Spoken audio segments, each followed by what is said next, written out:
문제는요, 앞서 짚어본 것과 같은 이 콜센터가 다른 금융회사나 통신회사에서도 많이 운영되고 있다는 겁니다. 이들의 근무 환경도 신도림동 콜센터와 마찬가지입니다. 일단은 터질 때 터졌구나. 콜센터 환경이 이거는 정말 그 누군가 한 명이 걸리면 집단적으로 정말 전파력이 어마어마하게 커질 수밖에 없는 그런 구조였기 때문에 팀에서 한두 명이 걸리기 시작하면 한 3, 4일 지나면은 반 이상 기침을 같이 하고 있는 상황이기도 합니다. 하종대 국장, 이런 얘기들을 이제 하고 있어요. 이제 전문가들이나 정 교수님도 계시지만 특히 밀집 근무하고 대중교통으로 출퇴근하고 광범위하게 거주하고 있는 이 콜센터가 제2의 슈퍼 감염이 되는 건 아닌지 이런 우려가 계속 나오고 있거든요. 예.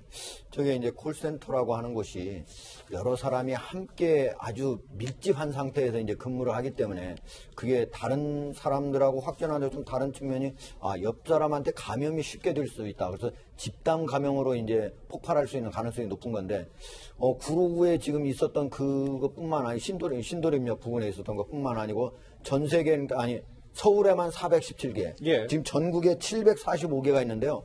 콜센터에서 근무하는 직원만 지금 7만여 명이 넘는다고 그럽니다. 근데 실제로는 이게 40만이 넘는다는 그런 그 통계도 있고 해가지고 만약에 그렇게 많은 사람이 지금 밀집 근무를 하고 있는데 저기에서 한쪽 이쪽 저쪽에서 만약에 나오기 시작하면 이거는 걷잡을 수 없는 많이 나오는 상황이기 때문에 지금 정부가 가장 긴장하고 있는 상태입니다. 근데 장혜철 변호사님, 지금 신도림동 이 콜센터 말고 대구에서도 지금 콜센터에서 확진자가 계속 나오고 있다면서요? 네, 지금 대구 달서구 지역에 콜센터들이 좀 모여 있는 것 같은데요. 삼성전자 서비스 센터에서 벌써 6번째 확진자가 나왔습니다.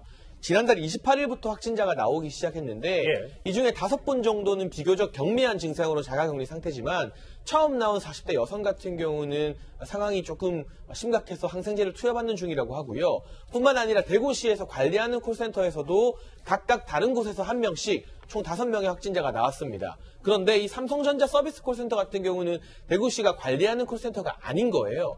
이 비회원 콜센터에서도 얼마나 많은 확진자가 나올지 지금 빨리 역학조사를 해야 되는데 아시는 것처럼 대구시 현재 의료진도 부족하고 역학조사를 담당한 방역 인력 같은 경우도 상당히 부족한 상태라 만약 이제 신천지 성도들에 대한 전수조사가 거의 끝나가는 시점에서 콜센터가 또 다른 뇌관이 된다면 대구 경북 지역 같은 경우는 정말 감당하기 어려운 사태가 될 수 있다. 이런 측면에서 지금 더욱 필요한 건 콜센터를 운영하는 회사들이 자체적으로 매우 엄격한 기준의 방역 예방을 준수하는 것, 그러한 기업의 자체적인 노력이 어느 때보다 절실한 시점입니다.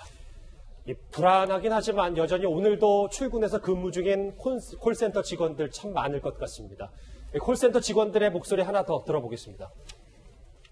주간, 야간 이렇게 나눠져서도 콜센터 운영들이 되고 있기 때문에 그런 경우에는 충분히 공용으로 사용을 하고 있는 형태이기 때문에 다운 사람이 좀 많거나 할 수밖에 없는 상황들이 흔하게 있습니다.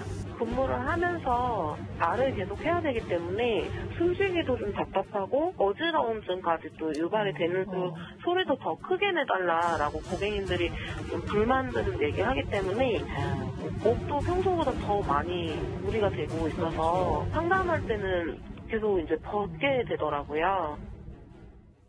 마스크 없이 하루에 전화 100통 받아요. 제목으로도 얘기를 해봤는데 전 교수님, 침으로 젖은 마스크 그리고 마스크를 쓰면 고객들이 좀 불만이 있기 때문에 마스크를 벗고 어쩔 수 없이 전화를 한다. 근데 저는 좀 이걸 주목하고 싶거든요. 소음 민원에 창문을 닫아놓고 그러니까 이 비말이 공기 중에 떠놀고 특히 환기가 되지 않는다. 이게 좀 제일 큰 문제라고 하더라고요. 네, 저런 부분들을 좀 해소하기 위해서는 사무실 내에 이제 공기청정기라든지 또는 좀 강제 환기를 할 수 있는 그런 장치들이 잘 갖춰져야 될 것 같습니다. 뿐만 아니라 우리가 일반적인 보건 마스크를 지금 생각들 하시는데 저 작업장에서는 이 파티션이 쳐 있는 그런 그 근무 환경에서 컴퓨터 키보드라든지 모니터에 침방울이 튀지 않도록 하는 그런 조치만 취해지면은 이 침방울을 통한 감염을 좀 막을 수가 있어요. 그렇기 때문에 보건 마스크 착용보다는 우리가 저 조리할 때 쓰는 투명 그 위생 마스크가 있습니다.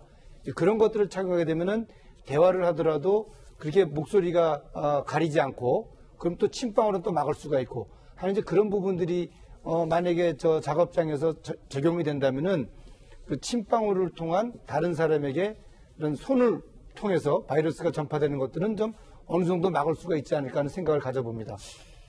지금 사실 콜센터뿐이 아니고 이렇게 조금 전에 동대문구 PC방에서도 확진자가 나왔고 뭐 밀폐되고 밀집된 공간, 노래방, 클럽, PC방, 헬스장 이런 곳에 지금 감염이 현실로 다가오고 있는데 이도원님 콜센터 얘기 좀 정리를 해볼게요.